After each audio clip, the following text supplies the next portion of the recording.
All right, everyone. This is going to be a great night. Um, this is the third of my leadership Zoom talks with a very, very, very good friend of mine, Tim Tyler. Tim and I have known each other since I started in the sports section, and I started in 90. I joined when I was in school in 92, but I really didn't start going to meetings till about 98. And I think, Tim, you had already been going for a couple years before I started Not going. many, but a couple. I think I started, my first one was Reno, Nevada. I want to say in 93, maybe. Yeah, so Yeah, you're a few before me. Yep.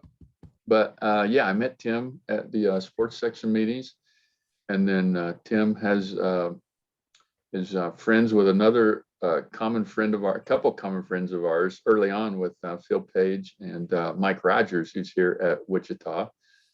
So Tim and I just became really close, and even closer once we were both elected to the academy, as Tim was president. No. Clarify that. Sports section. That was the sports physical therapy section that we were elected to. That's right. The sports physical SPTS. Correct. Tim was vice president, and or Tim was president and I was vice president, and we spent 2 terms together, and that's where I think we really got to know each other really well. And I don't tell many guys this, buddy, but I've told you multiple times I love you, man. I love you too, brother. I know you do. I know you do.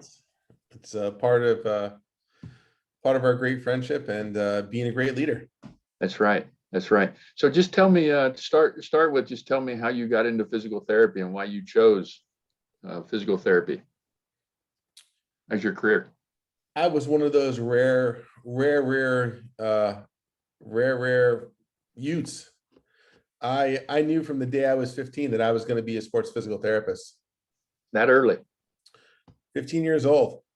I watched Coach Johnson, who was a licensed, well, back then, a certified athletic trainer. And I watched him evaluate injuries. I watched him tape ankles.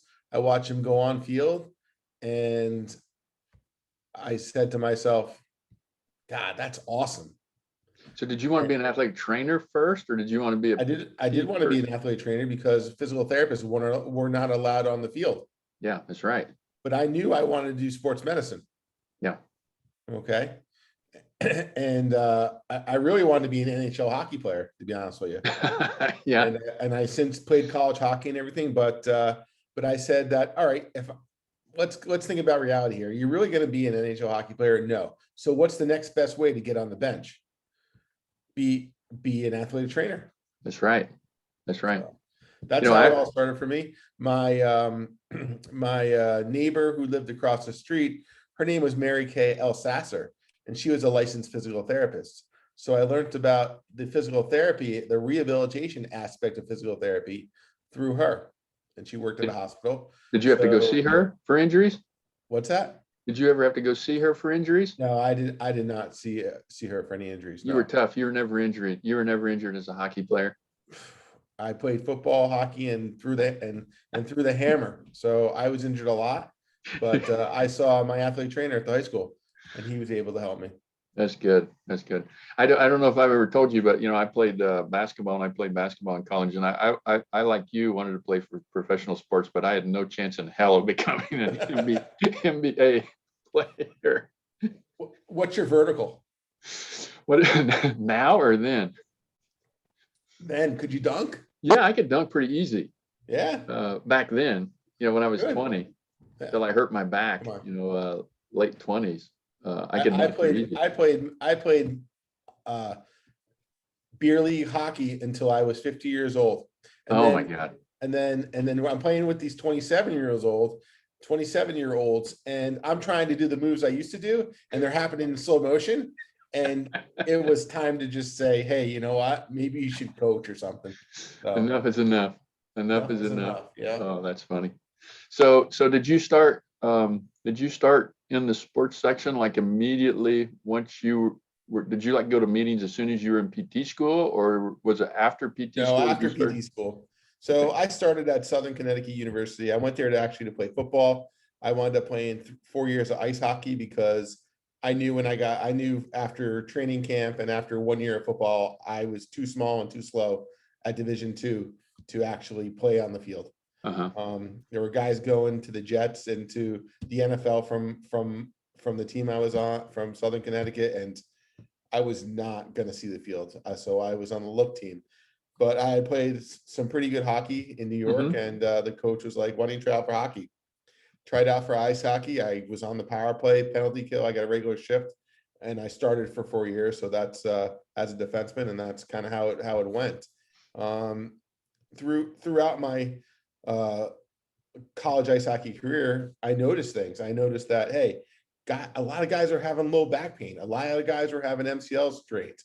A lot of guys were having, groin injuries. So I started just to be curious. I've always asked questions, as you know, in a conference and everything else. So I was very curious of that, and I did some internships as an athletic trainer and some volunteer work and exercise physiology and sports medicine and athlete training, along with my required hours of on-field training. And I said, you know what? I think the rehabilitation part of this is really, really fun. Why can't I do both? So that led me to pursue a master's in physical therapy, and I'd gotten into Long Island University along with some other universities, but that was the best financial avenue for me. So I chose Long Island University in Brooklyn. And back in those days, Rob, they're a little bit older than you. We had to do a individual master's thesis. Oh, okay. Nice. We did too when I was going. We had to do an individual one. So you had to carry out the research by asking the question, researching the question, developing your hypothesis, your null hypothesis, collecting the data, analyzing the data, and then publishing the paper. And that's how you graduated from Long Island University. And I did mine. It was published at JOSPT not a few years after I graduated. Low back pain in ice hockey players, and the relationship at the iliopsoas tightness to low back pain. Once you find out? We found out that iliopsoas tightness and hip flexor tightness is predictive of low back pain in ice hockey players. We actually have a follow-up study coming out soon on this with a much larger sample size. Okay, and one of the pieces of that study was that there was no way. People used to say, well, how do you know that the pelvis is in the posterior pelvic tilt and flat on the ground? Well, I created remember those big 9-volt batteries? It had the springs on top back in the day, Rob. Well, I put wires on that. I used an EKG electrode, and I peeled off the back so that it would have a hard metal piece. And I hooked one wire to the EKG electrode. I hooked one wire to a metal plate that they laid on. And when there was contact, the light bulb lit that I put on the 9-volt battery. And when there was not contact, it would go off. So I made sure that when I measured iliopsoas tightness and hip flexor tightness, there was a posterior pelvic tilt. Nice. You did that back when you were in school? Yeah. Oh, wow. Yeah, you're ingenious. I don't know about that. That was good thinking. That was really good thinking, though. I got ideas sometimes. You do. That's good. So you went through PT school. Yeah. And then when you got out of PT school, you started working. And then, so how long was it before you started regularly going to meetings?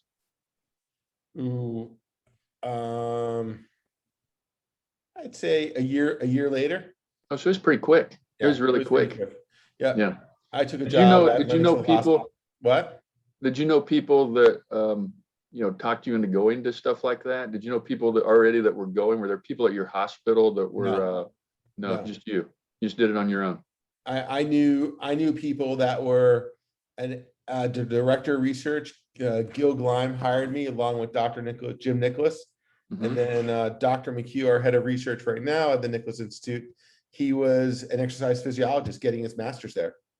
And they encouraged me to go to ACSM because they were physiologists and cardiologists. That's their. Yeah.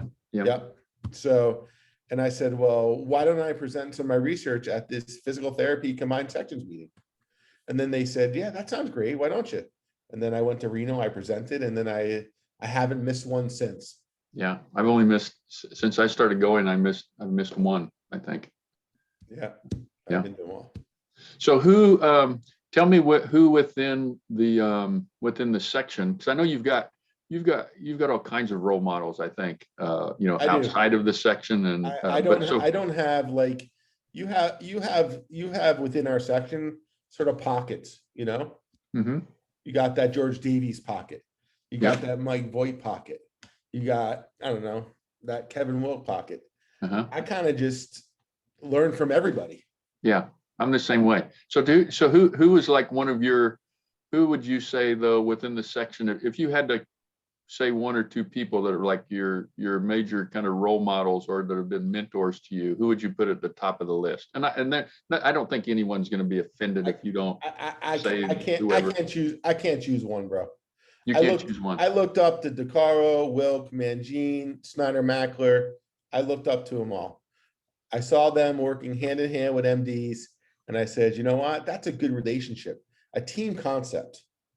All right. That's the way I worked at Lenox Hill Hospital with the New York Jets and New York Rangers in a team concept. And that's kind of what I was looking for within the section. Yeah. And that's what it gives you. Yeah. I'm always surprised at when I look back at how many people, I mean, and I'm sure you do this too, the number of people that we now know, and the number of people that you could literally, if you had an issue or you had a question, you could just pick up your phone and text or call, and all of these people would immediately text you back and answer or call you to try to help you out. I mean, how genuinely helpful all of these people that, I think at one time I looked at and thought, well, these are big name people. They're not going to even talk to you or give you the time of day, but they're all just like you and me.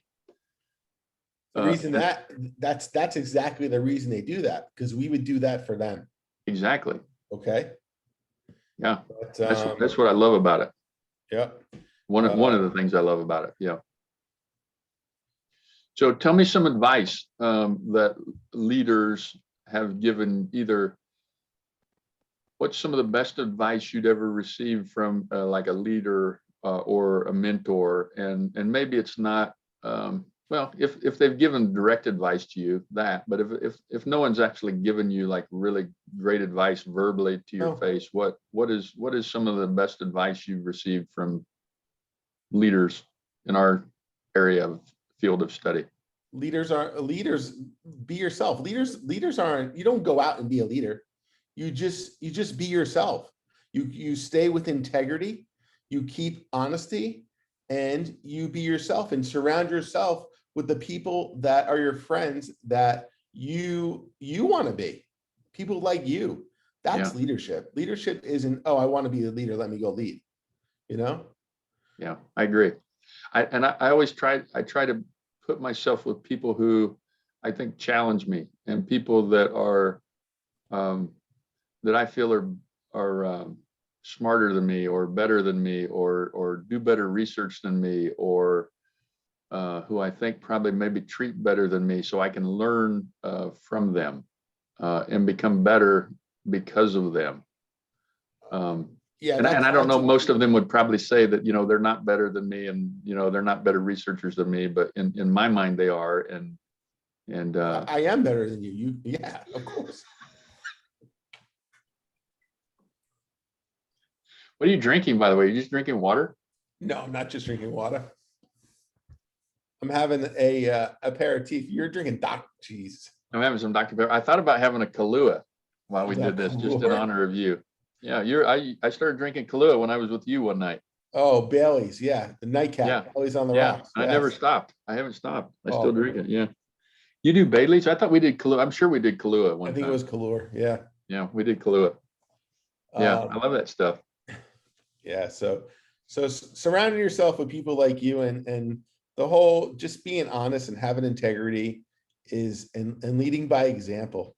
Brian Leach, who was one of my clients' patients on the New York Rangers, He never even opened his mouth. Okay. He's a Hall of Fame defenseman for the Rangers. He never opened his mouth. Okay. But he was the leader in the locker room. Unbelievable leader. So how did he do that? What did he do? He led by example. Just, yeah.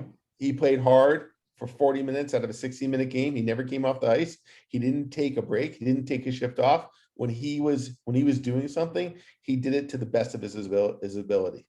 I like to think that's what you and I do when we present, when we do research projects, when we collect data. We pay attention to detail. We seek others' advice. We're not afraid to say, I don't know the answer to that. Oh, dude, yeah. How many times have you said that? I've said all it. the time. I say it daily. Constantly. And I try to teach I teach orthopedic surgery residents and fellows now on Tuesdays and Thursdays at Northwell Health, Lenox Hill Hospital. And I try to tell them that it's okay. It's okay to say that. And Elliot Hirschman, the team physician and orthopedic surgeon for the New York Jets, was the first person that told me probably my first month working with the Jets. Is Hirschman, did he write a book? Like a lower extremity? Lower extremity in sports medicine, yes. Yeah, I think I have that.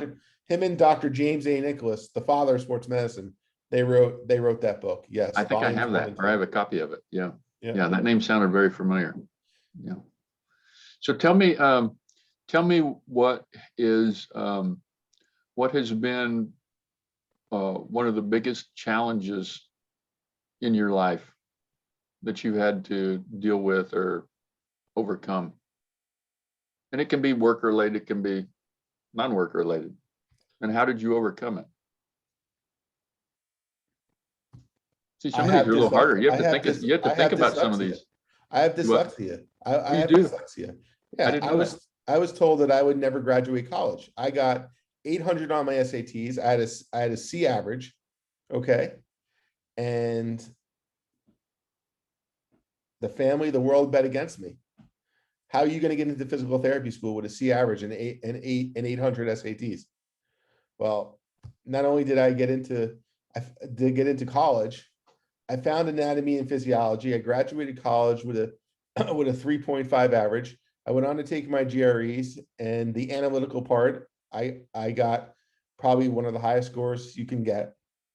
Then I found physical therapy, and I graduated with an A- average. And everybody I said I would never graduate college.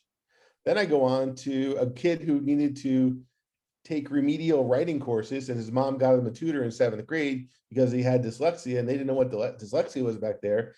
I got a writing tutor, and my mom goes back and tells the teachers to this day that I overcame all that shit. Now I publish in medical journals. Yeah, no kidding. And you know what?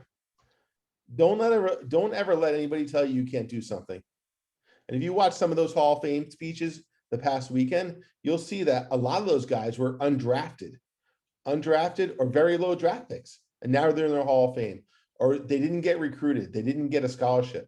They went to Arkansas State. They went to Texas A&E, you know? Mm-hmm. So that was one of the biggest things that I don't talk about much. And I was very candid with you then. I don't think I have told that story in public, but that was a pretty big thing to overcome. And both my daughters have dyslexia, and I'm proud of them. And it can be emotional at times. I bet. I'm sure they're proud of you, buddy. And thanks for sharing that. I didn't know that. You've never told me that. I've known you for a long time, and you've never told me that. I've never told a lot of people that. So hard work, determination, perseverance, all of those hard, important words got you where you're at. And this little conversation here is about leadership. I don't think either of us chose to be a leader. I didn't choose to be a leader. No, I didn't. And I if I'm sure you're the same way. People tell me, well, you're a leader. I don't really feel like I'm a leader. I'm still trying to learn. That's why Tim, that's why I'm doing this, is because I don't really feel like I'm a very good leader. I mean, I listen to leadership like podcasts and things, and I realize how horrible of a leader I've been at times. and how much I still have to learn. So that's why I wanted to do this, so I can learn from all of you that I'm interviewing, ways in which you've overcome things, way that you've been a leader, what you've done to become a leader. And I know you're the same way. When I interviewed Gordon, I knew he would say, Gordon would tell you, I'm not a leader. Gordon Island. He's Sure, like one of to me, he's like the epitome of a leader. I mean, he's I like the agree. silent leader that, he'll never tell you he's a leader, but to me, he's No, like a huge leader. I mean, the stuff that he did for us when we were in office, yeah, hands down, a leader, no doubt. But yeah, so you're right. I don't know when you become a leader, and you're right. We don't say, yes, I'm going to become a leader, or I am a leader. And maybe we are, but I mean, I feel like you are. You probably tell me you aren't, but I feel like you are. And it's the same way if you tell me I am, I'm going to tell you I don't really feel like I am, but totally. But you are. But people, you don't choose it though. So how to be a leader? You don't choose it. no, no, you're exactly right. Um, well, so is that my next question was going to be, what do you feel like is your greatest accomplishment? Do you think your greatest accomplishment is overcoming what you overcame, or do you have others that you would say are, My greatest accomplishment is my family. I knew you would say that. I knew I'm you would married. say that when I looked at that I'm question. married for 28 years. I have 2 kids that are just good human beings. Okay, that's my greatest accomplishment. And Same way even my almost. extended family, my nieces, my nephews. My dad died at the age of 61, missing the death, but my mom's still around, and they're just great people. Yeah, that's good. That's good. I agree with you 100%. We'll have our 30th anniversary in January. And to me, staying married, having a good wife, having a good family, having Yeah, good kids, um, that's a bit, that are, Rob. You got to be honest. That's a lot. That's a little bit of luck too. it is, it is. Because there's a lot of people out there who do marry the right person and do and do the right thing, but it doesn't work out. Well, You and know, if I have to be truly honest with you about mine, I think probably the majority of the reason that I have great kids is my wife. It certainly yeah, isn't, me it too. isn't her husband that Right.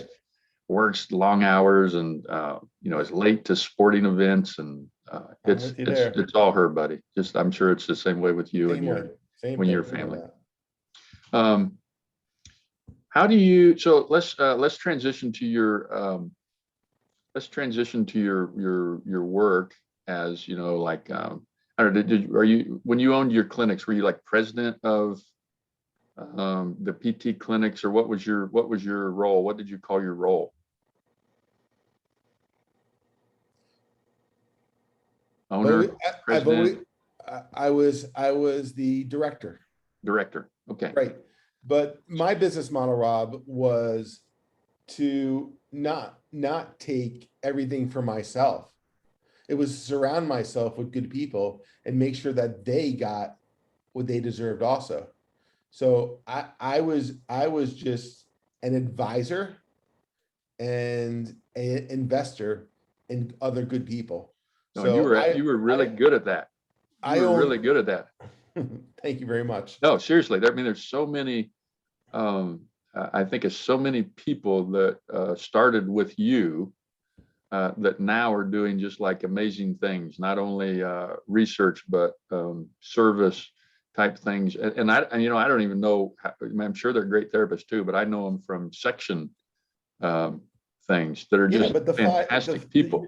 I mean, the five, at one time I had a piece of 5 practices all together, you Uh-huh. know? So I took that therapist that was there that wanted to do their own thing. I introduced him to one of my residents, one of my fellows, and said, hey, can we open up space near you and maybe you can help us out, maybe not. And if they didn't have the money, I would help fund it. And that's the way it would go. And I said, and that's how I would do it. And but that didn't consume a lot of my time. For the last 20 years, I've been a clinical research associate at Lennoxville Hospital at the Nichols Institute of Sports Medicine and Athletic Trauma. I've been the athlete trainer at Scarsdale High School, and I've been seeing patients at the clinic in Scarsdale, Pro Sports Physical Therapy, which was recently acquired by Professional Physical Therapy. Mhm. And that's kind of what I was doing. What was it? What was the basis of the question? Well, the basis of the question I was going to get to was simply, so did you still oversee management of several clinics? No, I do not. So you don't, who does all the management of your clinics then? I do the management of the one clinic in Scarsdale only. Okay. Okay. So tell me tell me this, the question I was wanting to get to was, so if you have like a worker, and they're not really pulling their weight, or they're negative about the clinic or about patients or something like that, how do you deal with that person that's putting off the bad vibe in the clinic? That's a great question, Rob. And first of all, I wouldn't hire that person in the first place. Well, Okay.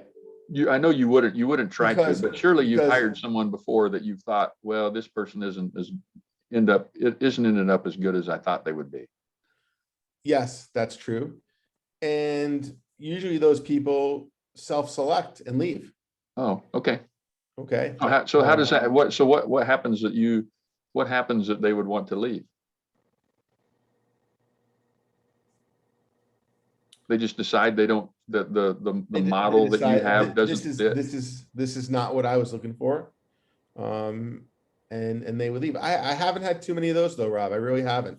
I don't hire. I can teach anybody with a physical therapy license how to be a good sports PT. Mhm. Okay. What I can't do is I can't teach you the soft skills, how to That's right. communicate, communicate, how to show empathy, how to keep eye contact while you're doing your initial evaluation interview. Okay. How to read body language. That is what I hire on. And even the one or two poor choices that I've made, Mhm. it's still it's still those people wanted to leave. They weren't interested in being a physical therapist more than anything. It Yeah. wasn't So that. they would know pretty quick within Yeah. uh, Yeah. your clinic that this just doesn't fit for them. Yeah, but all means, let's have a conversation. Listen, I don't think we listen as, if you want to call us leaders. I don't think we listen. I don't think a lot of us listen out there. A lot of us do a lot of talking, but a lot of us don't actively listen. And I think that's a big part of being a manager or being a leader. Do you feel like you do an excellent job at actively listening, or when you're saying that we don't do a good job, are you including yourself? I'm only speaking about myself, and I don't do Okay, an because excellent. I'm not probably that good I don't either. do an excellent job at anything. I'm okay at everything. I'm sure you're excellent at a ton of things. But yeah, Talk no, to my wife. I Talk to my daughters. I'd rather not. That might be a long list. Yeah. Talking to them, no doubt, no doubt. Tell me, you've kind of alluded to relationships. Um, how do you cultivate relationships or deepen personal relationships with with doctors or other clinicians or coworkers, things like that? Explain to me why you think it's important and how do you cultivate that? Because to me, that's like the doctor therapist relationship is huge. Sure. And I really think too that the your the relationship, if you want to work in a really good solid clinic, the relationship you have with the other clinicians, and even the relationship you may have with like the people at the front desk, is critical to your success. Explain to me how you feel about that. Do you think that's important? Am I overemphasizing how important it is? I think that's most important. And So elaborate for me. I'm not a box checker. Okay. Mhm. I'm an equal opportunist, and I'll hire gay people, lesbians, white, black, Asian, Muslim. I have hired them all. and I'm friends with them all. I grew up in the Bronx. Okay. Very, very diverse community. And I've lived my life, all my life, by the golden rule. Treat others like you would like to be treated. And that's all I do. You can go to all these seminars and you can go to everything like that. But if you treat others like you want to be treated, and you're fair and you're equal to all, and you don't show bias, I think that's all I can do. And that's how I've lived my life. And that's how I hire, and that's how I treat my employees, my friends. I don't like people with beards, but I'm talking to you. What do you think of long hair, people with longer hair? Oh, geez. You know what? I didn't realize it, but I even like you more since you showed me your tattoo. What tattoo? What a tattoo. I don't know what you're talking about.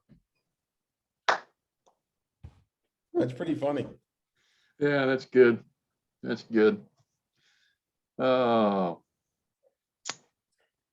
what other questions here will be good for you? Oh, How about leadership? Mhm. There's leadership. You made me think about leadership, right? Uh-huh. And you made me think about positive leadership.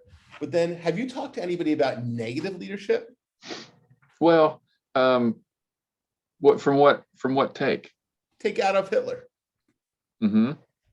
That guy was a leader. Was he not? No, he was to some. Yeah. He's one of the guys I like to go to dinner with. Yeah. I would love to know what possessed him to be that evil. I can't imagine anybody in the world being that evil. Well, don't you think there's had to be something not right? Rob, you're a science guy. You're assuming that. No, I know, but how could you not? How could you not? That's like saying, okay, Jeffrey Dahmer, well, he's not a leader though. And He's not a leader. That's a long stretch. Yeah. How can somebody be that evil? I would like to have dinner with him and kind of say, why are you such an asshole? Yeah. I have a little Lithuanian Jew in me. So I don't know if you'd have got, if you had dinner with him, I don't know that you would get a straight answer, to be honest with you, but probably right. yeah. No, we haven't talked, I haven't talked to people about, bad leaders, but so on that note, what do you think makes someone a poor leader? Not necessarily Hitler, but like, Yes. A lack of honesty, a lack of integrity. Someone with mental illness. so wait a minute. So because they have mental illness, they're a bad leader, or? I don't know the answer to that question. I'm not that smart. Okay. I'm, Yeah, I I'm don't think. throwing out possibilities. Yeah. Okay. Okay. Okay. Let's not lump all people with mental illness into bad leaders, because I mean, I think you could have a mental illness and still be a good leader. Possibly. Or your intent would be to be a good leader. Possibly. Yeah. I'm just trying to throw you off your interview.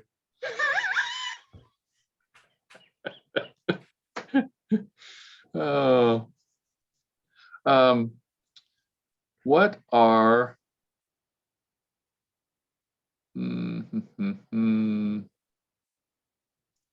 tell me in your research, where do you what is your inspiration for what you're studying, or where you find your ideas?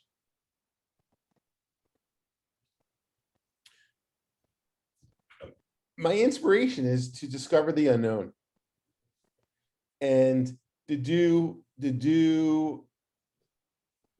not do so what studies. We've talked about this, haven't we? We've already talked about this We've before. talked a lot about this, you and I. Yeah, yeah. All right. I mean, I don't want to see that tennis players have less great toe motion than uninjured tennis players, unless there's some solid, path. We're doing so much research out there right now that is total bullshit, man. Yeah, a It's lot of it healthy, is. it's healthy people at universities. There's only a few of us, and I'll name them actually, you know, and I can't even name them now because I don't even know who's doing pathology. But there's not a lot of pathology research going on in physical therapy these days. Yeah, there's not a lot of clinical, like Right. clinical pathology. No. Yeah, you're right. I think it, I would say that I think it's actually getting a little better. Because I think in the past it was a lot of what you described. And there still is a lot now, but So what studies? yeah. And it's you, I have to give you credit where credit is due. We've talked, like I said, we've talked about this multiple times at meetings, and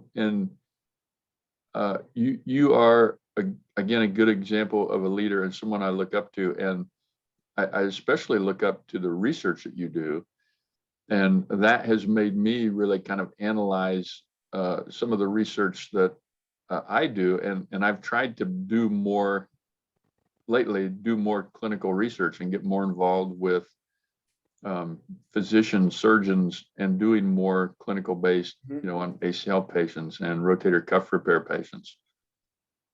And a lot of that is because of things I've seen you do, and like, again, following your example that you've set. So I appreciate it. Thank you, but I'm just me. No, I know. Yeah. I'm glad you are. I wanted to, when I turn 50, I want to have more fun and help more people, and I think I'm doing it. So I'm really psyched about that. So tell me, if you look at like the world today, what do you think the biggest challenge someone trying to lead an organization or a group, what's the biggest challenge you think leaders today face in leading? I think it's a lack of honesty of their surrounding population, let's put it.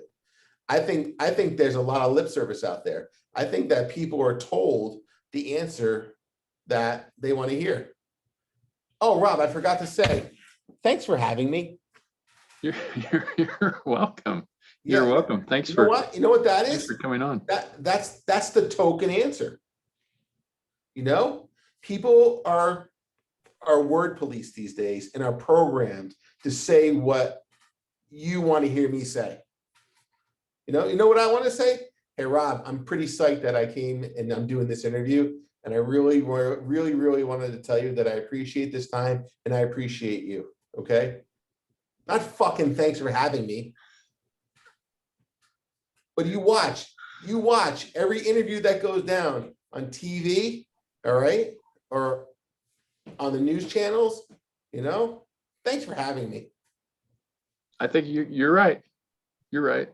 And I don't think there's enough honesty out there. And I think that people give you the answer that they think you want to hear. I liked your other answer better. Yeah. I liked your honest answer from the heart better. I wish more people would be honest from the heart and not say the answer or not say the response that they think the questioner wants to hear. Yeah. That's a barrier, in my opinion.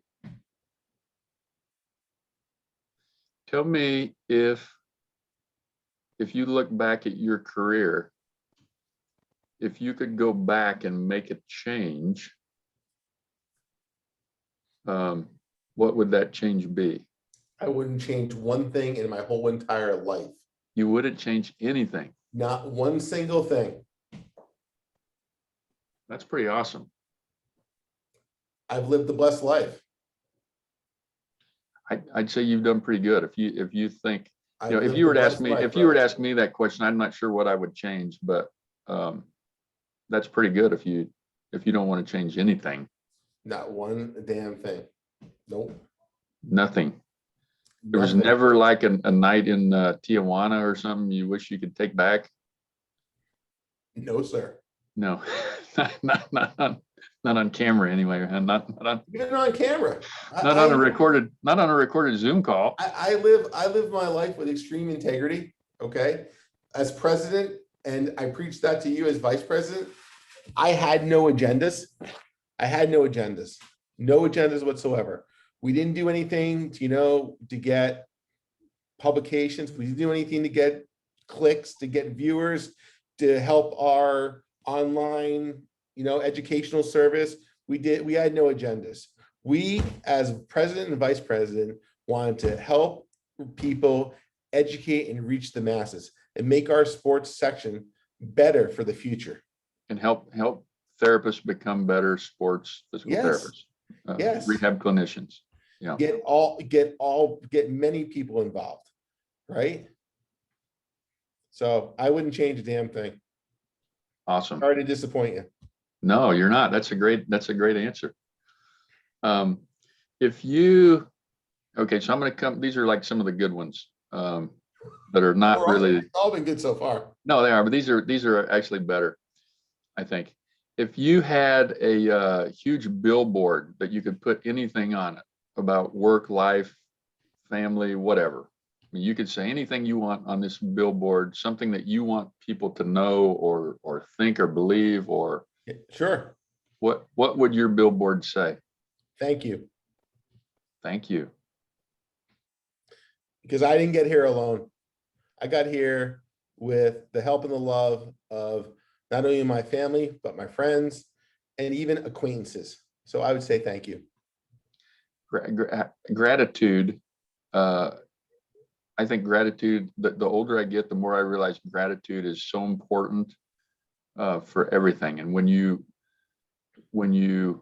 look back at things that you're thankful for, the more you do that and the more you say something like that, the more you realize how well you've had it. And I'm not saying that. I'm not saying it. I'm living it. No, I know, but it makes you a better person. I can always be a better person. That's for sure. We can always be a better person. If you could give a piece of advice to a young and upcoming physical therapist, what would you tell them? I think I told you the piece of advice that I give to every physical therapy student and orthopedic surgery resident and fellow is that don't be afraid to say, I don't know. Okay. And don't be afraid to keep learning, because the minute you think you know it all, you're done. You might as well retire and go sit on the beach for the rest of your life. The one that I think the one that I think is very important is don't feel bad if you fail at something. Agreed. I've You know how many people I know. I've never thought about that because I failed at a lot of things. I know, that's the point. I never thought about it. That's the point. Okay. But some people, I think kids these days, so like students these days, if they fail something, they feel horrible. They feel like they've their life is ruined. They feel like there's no reason to go on. You know how many times have you sent an article to be published and it didn't get published, and you had to send it somewhere else, and maybe even somewhere else. More than ever nowadays. I know. How many times have you submitted something to CSM and it didn't get accepted? How many times? Yeah. I mean, think of all the stuff that we do that, you fail. Yeah. But you can't let failure, stop you or slow you down. If anything, it should make you do more. But you might not have failed if you did the hard work. So if you're doing a study that looks at injury rates and you're only looking at injury rates in the first 4 weeks of the season, when you should have been collecting that data for the next 2 to 3 years, and now you're trying to submit that paper, you got to do the work. And so many of these kids these days and these new grads, they want the private practice yesterday. They want the research study handed to them, and they want everything given to them on a silver platter, and then they want a fucking trophy because they did something. Well, I think that's the way you get kids that never actually got a grade. They get a satisfactory or unsatisfactory. I mean, I don't think they even get grades anymore, right? In school. I mean, when I went to school, you got A, B, C, D, E, or F. You didn't get satisfactory or unsatisfactory. How many, No, the kids in nowadays, sports? my kids in college don't even study because you know what? It's like paying taxes, you know? It's if you study hard and get an A, and if you get to study hard, if you don't study and you get a D, well, everybody gets a C, so it's okay. Yeah. Yeah. See, that Oh, doesn't make sense. Every kid in sports gets a participation trophy or a ribbon. It mhm. wasn't like that when I grew up. I think we're saying that because we're old, though. We would be considered not in tune with our society. Yeah, we probably would be. Well, you know what? I'm not in tune. Japan, Korea, and China is eating our lunch, and they're in tune with society because if they don't work hard, Yeah. Oh, yeah. they're not coming over here and going to college. That's right. That's right. So that's for a bigger. That's for the next discussion. The next. Yeah, that's for the next talk. Interview. Yeah. Next interview. So tell me, you've told me the good advice that people have given you. What's the worst advice you've heard from a therapist? From a therapist? Yeah. Or like someone that you thought was a leader. What's like someone in the sports section at any time? What's the worst advice someone's given you? Why would I go and remember bad advice ever? I don't know. You might though. I can't say. You can't remember any bad advice? Bad advice? No, I would not remember. I would not waste my brain cells and that portion of my cortex on bad advice. I get enough trouble remembering other Trying to stuff. recall bad advice. Oh my God. Okay. Tell me this one then. You should be able to do this one. All right, In the last 5 years, okay, what new belief or habit have you taken on that's been the most beneficial in your life? It's getting deep now. Whoa. New belief or habit. Okay. Have you done anything in the last, it doesn't have to be 5, maybe it's 10 years, maybe it's 2 years. Have you done anything different that's changed your life? I discovered YouTube. That's a habit I've discovered.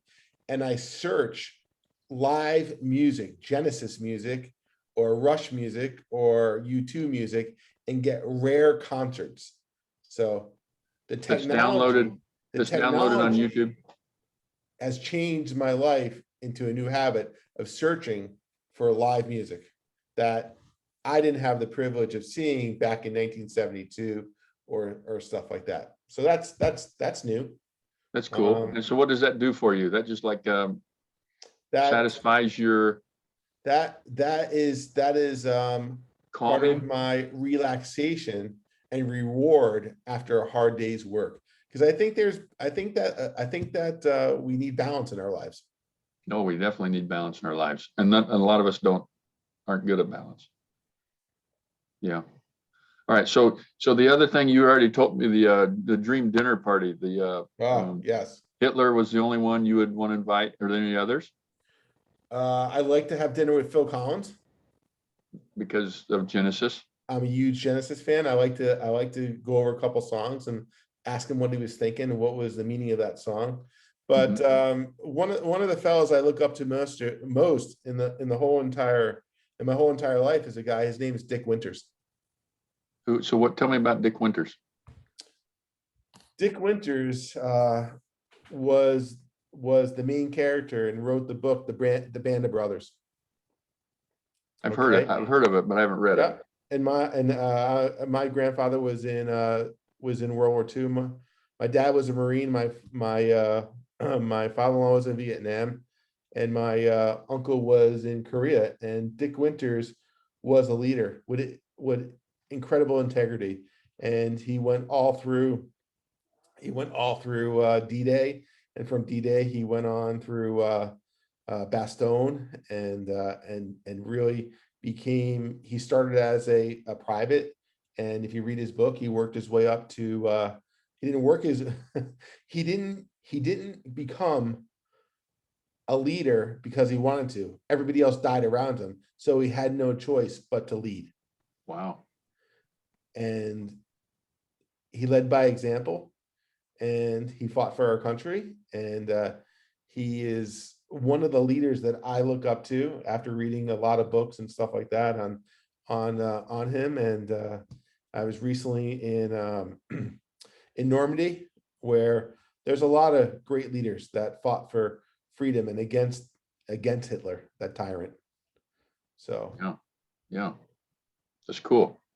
I've never, I did, I've heard of that book, but I didn't know that was the author of the book, and I certainly haven't read it, so Dick I don't have the Winter. insight. Have you seen the miniseries Band of Brothers? No, but I've heard of it. I've heard of it. Sounds like I need to check it out. Put it on your list. Yeah. What's it on? Is it on like It's on HBO, Netflix, something like that? I think it's on Amazon Prime. Amazon Prime. Okay. Okay. I've got that. I can do it. Give me a personal example of where you feel you've experienced, and I'm going to give you just some words here. Okay. Where have you experienced loyalty? Family. Good. Resiliency.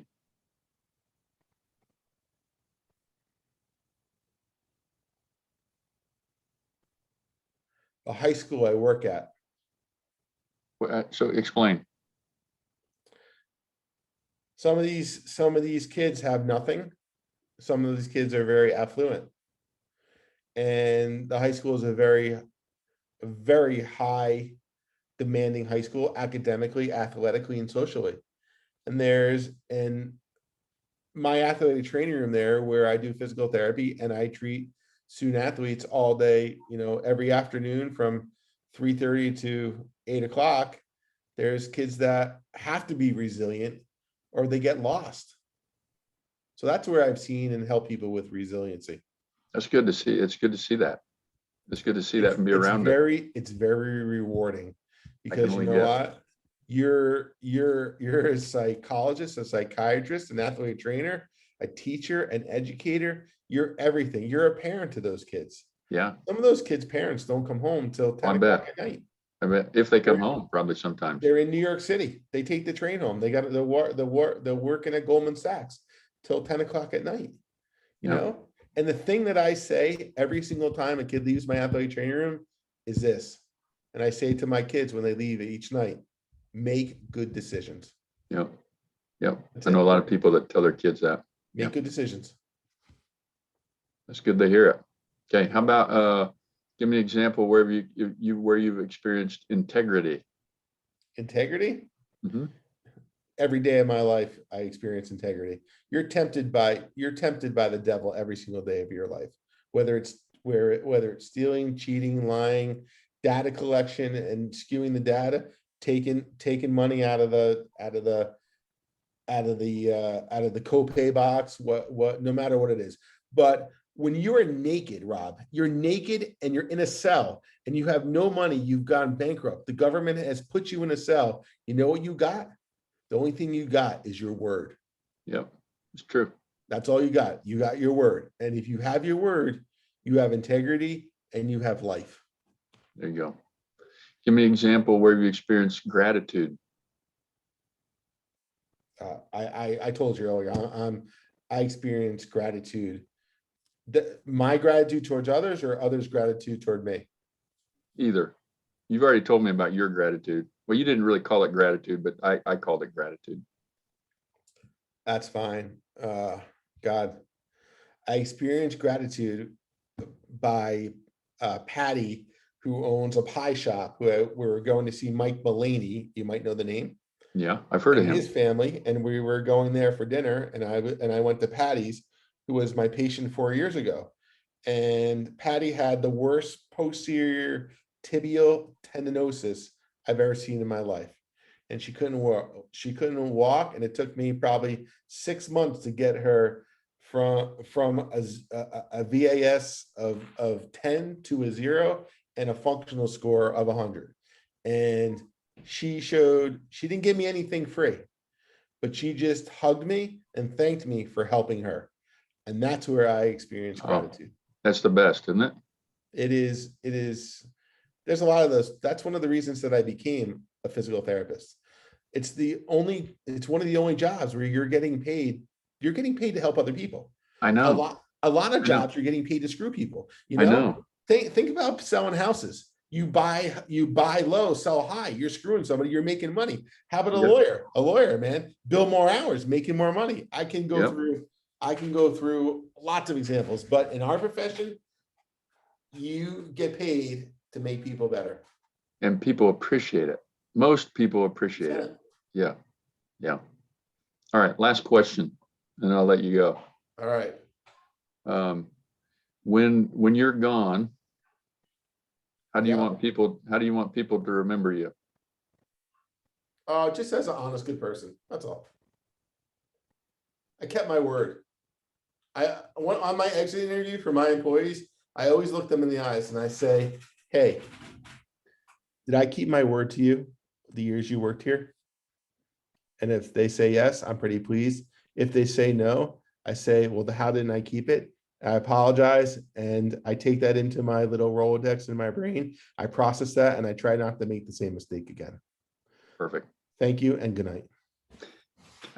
Got it, buddy. Thanks so much for your time tonight. Okay. Good night. You're welcome. All right, Anytime, man. Rob. I'll talk to you soon. Okay. Yeah. Bye-bye. See ya.